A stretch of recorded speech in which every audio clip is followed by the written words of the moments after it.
Ryan Moreau. He's the Vice President of Kiwi Seminars. And Kiwi Seminars, they do presentations and workshops on internet safety.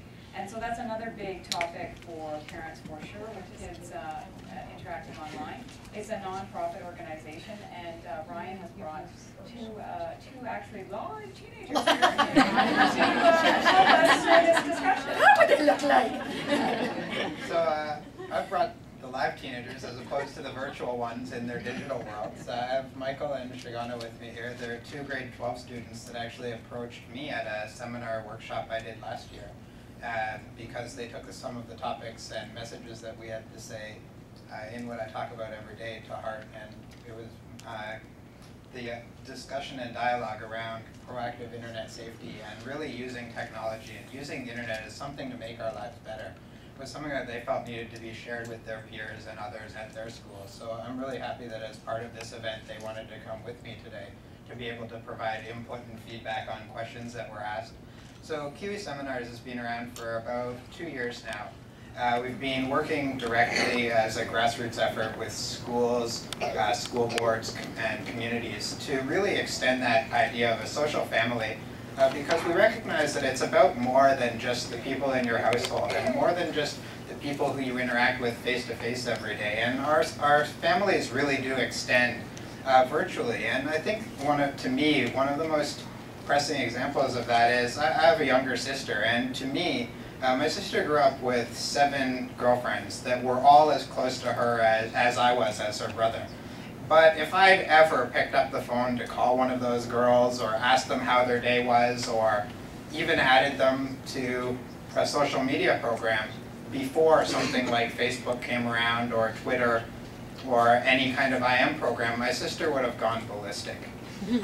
But being able to add my sister to my Facebook page and have her be my friend and be in touch with her social group and ask those girls that not only my sister grew up with, but I grew up with for 26 years of my life, to be able to communicate with them while I was away at school, as I would with my own family, really extends how the internet and how media can really connect us all and really grows our family digitally and through a digital culture that we're all a part of. And Kiwi Seminars is very much about encouraging that proactive use and encouraging the positive aspects of technology. And I think that as we go through and as the panelists talk and introduce ourselves, it's just an ongoing topic and an ongoing flow pretty randomly. Because just as the social family really does extend itself, none of us had met each other before today, but we all came into a briefing room when we got here, and it was pretty much like we were all talking the same language on the same page about the same topics and with the same kind of concerns and issues. And what we really see is a trend away from trying to teach, well, how can we be safe on the internet? What are those principles that we need to apply, that if we do them, that everything's going to be okay? And instead, shifting towards the idea of, well, how can we encourage the people in our lives, whether it be our kids, our peers, our kids' friends, to really learn about what the internet is, how it works, and what all these programs that we're using really are, and how they interact with each other. And one of my favorite examples, and happened to me just before Christmas, and I went to a Maple Leafs game. I was really excited to be at a Maple Leafs game. I'd never been to one before. And the guy I sat next to, now I don't want to talk down on the finance industry at all, Down on the Leafs. Sorry. Sponsoring this event, but the gentleman I was sitting next to, his name was Roger, and he worked for a bank in Toronto, and through the whole game all he did was complain about how expensive a jersey was that he bought for his son as a Christmas present. And I thanked myself when Roger left the game early, because I didn't have to hear any more about this jersey and how expensive it was. But at the end of the hockey game, lo and behold, he'd forgotten his bag of souvenirs under his chair when I got up to leave. Now, I felt really bad, not really for Roger, because he'd complained so much, but for his son, who might not be getting his Christmas present. So instead of turning it into Lost and Found in hopes that it would get to Roger, but more than likely would just end up back on a souvenir stand, I took the bag with me. And the first thing I did when I got home was I typed Roger's name and the bank he'd told me he worked for, and one other word, Toronto, into Google. And sure enough, up came a handful of Facebook pages belonging to Rogers that worked for that bank in Toronto. And I clicked through them and found one that looked an awful lot like the guy that I was sitting next to at the hockey game. But as I went through and looked at Roger's page, I couldn't even send a message to him to tell him that I had his son's jersey and that I had this Christmas present that I wanted to get back to him, because he was being a positive, diligent internet user, a positive, diligent Facebook user, and he had all his privacy settings set as high as he could possibly have them.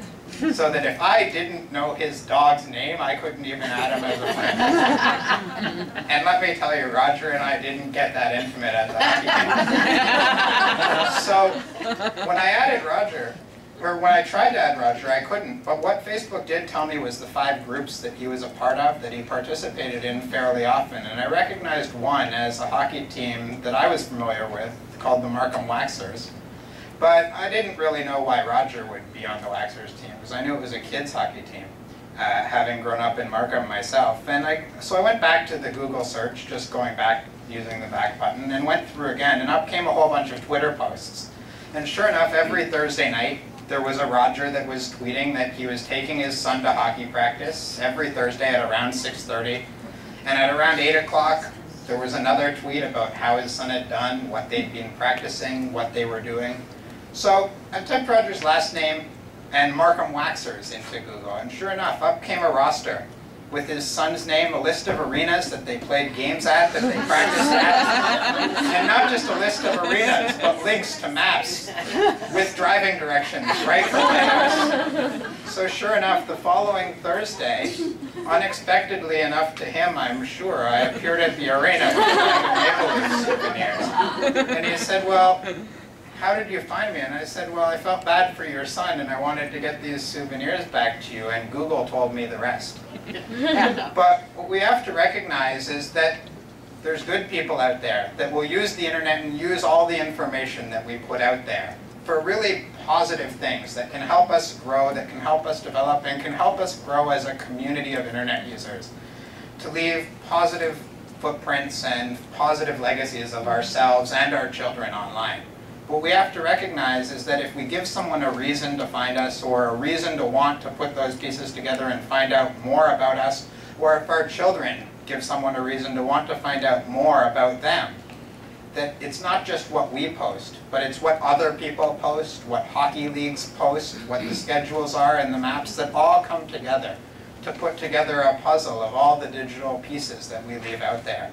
And so we have to teach ourselves and our kids and our peers as well that it's about what's out there, and that we all have to be responsible digital citizens and members of one large, if not digital family, then certainly a social community and a social family when we're using the internet. And that's what really brought Kiwi Seminars together, and that's actually what brought me to Kiwi Seminars, was my sister sending me a Facebook message one day saying, Ryan, I know you just finished your MBA. Someone I went to high school with that I haven't talked to in years just posted a message on their Facebook page saying they're looking for someone in the marketing field. Would you like me to get you in touch with them? And really, the internet can be a great place, and there's lots of good tools out there. And there's lots of positive ways that our kids can learn and grow and develop through using these tools. But we have to recognize that if, as parents, we lay the groundwork for learning and understanding the fundamentals of being safe out there on the internet, that it's not about implementing the rules and restrictions about what can be done, but instead allowing our kids to understand themselves the consequences and issues that can arise if they act outside of the safe ways because of how the internet works. And so I'm really excited to be here today, and I think that it's a great cause, and the idea of a social family is something that really comes together well and brings us all together as a social community driven by the internet. So. That's great. I love the story, the hockey story. That was great.